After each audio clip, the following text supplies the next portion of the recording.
Hello అండి అందరికీ. ఈరోజు నేను నల్లేరు పొడి చేశాననమాట. నల్లేరు పచ్చడి చేశాను గానీ, నల్లేరు పొడి మాత్రం ఫస్ట్ టైం అంటే పొడి అయితే మనం ఒక కంటిన్యూస్‌గా చానా రోజులు తినొచ్చు కదా అనే ఉద్దేశ్యంతో చేశాను. ఫస్ట్ అయితే నల్లేరు తీసుకొని, లేత నల్లేరండి, ముదురు తీసుకోవద్దు. ముదురు బాగా దూదపెడుతుందంట. అప్పటికి లేతదైనా దూదపెడుతుంది కానీ చేదు కూడా ఉంటుంది. చిక్కు తీసుకోవాలి. మామూలుగా గోకరకాయ చిక్కు తీసుకున్నట్టు తీసుకోవాలి. చిక్కు తీసుకునేటి మాత్రం హ్యాండ్స్‌కి ఆయిల్ అప్లై చేసుకోవాలి. లేకపోతే బాగా దురదొస్తుంది. నేను ఒక 1 అవర్ పట్టింది నాకు అంత చిక్కు తీసేటి. పొడి కోసం మాత్రం మనం శనగపప్పు, ధనియాలు, మినపప్పు, ఎండుమిర్చి, కరివేపాకు వేసి కొంచెం బాగా ఫ్రై చేసుకోవాలన్నమాట. మనం మంచి స్మెల్ వచ్చినాక తర్వాత ఇది కూడా మనం నల్లేరు కూడా ఫ్రై చేసుకోవాలి.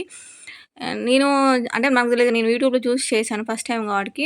నల్లేరు ఏసినప్పుడు ఆయిల్ ఏసాను. ఆయిల్ ఎయొద్దు. ఆయిల్ ఏస్తే ఎట్లా అంటే ముద్ద అవుతుంది.